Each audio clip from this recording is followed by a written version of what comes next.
உன்னதமானவரின் மறைவிலிருக்கிறவன் சர்வவல்லவருடைய நிழலில் தங்குவான். நான் கர்த்தரை நோக்கி, நீர் என் அடைக்கலம், என் கோட்டை, என் தேவன், நான் நம்பியிருக்கிறவர் என்று சொல்லுவேன். அவர் உன்னை வேடனுடைய கண்ணிக்கும் பாழாக்கும் கொள்ளை நோய்க்கும் தப்புவிப்பார். அவர் தமது சிறகுகளாலே உன்னை மூடுவார். அவர் செட்டைகளின் கீழே அடைக்கலம் புகுவாய். அவருடைய சத்தியம் உனக்கு பரிசையும் கேடகமுமாகும். இரவில் உண்டாகும் பயங்கரத்துக்கும் பகலில் பறக்கும் அம்புக்கும் இருளில் நடமாடும் கொள்ளை நோய்க்கும் மத்தியானத்தில் பாழாக்கும் சங்காரத்துக்கும் பயப்படாதிருப்பாய். உன் பக்கத்தில் 1000 பேரும் உன் வலது புறத்தில் 10,000 பேரும் விழுந்தாலும் அது உன்னை அணுகாது.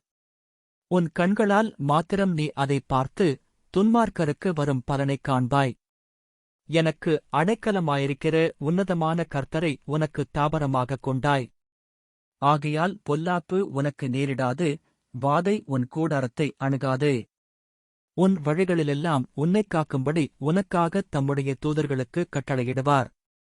உன் பாதம் கல்லில் இடராதபடிக்கு அவர்கள் உன்னைத் தங்கள் கைகளில் ஏந்திக் கொண்டு போவார்கள். சிங்கத்தின் மேலும் விரியன் பாம்பின் மேலும் நீ நடந்து பாலசிங்கத்தையும் வலுசர்ப்பத்தையும் மிதித்துப் போடுவாய். அவன் என்னிடத்தில் வாஞ்சையாயிருக்கிறபடியால் அவனை விடுவிப்பேன். என் நாமத்தை அவன் அறிந்திருக்கிறபடியால் அவனை உயர்ந்த அடைக்கலத்திலே வைப்பேன். அவன் என்னை நோக்கிக் கூப்பிடுவான், நான் அவனுக்கு மறு உத்தரவு அருளிச் செய்வேன்.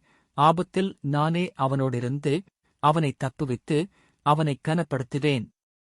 நீடித்த நாட்களால் அவனை திருப்தியாக்கி என் இரட்சிப்பை அவனுக்குக் காண்பிப்பேன்.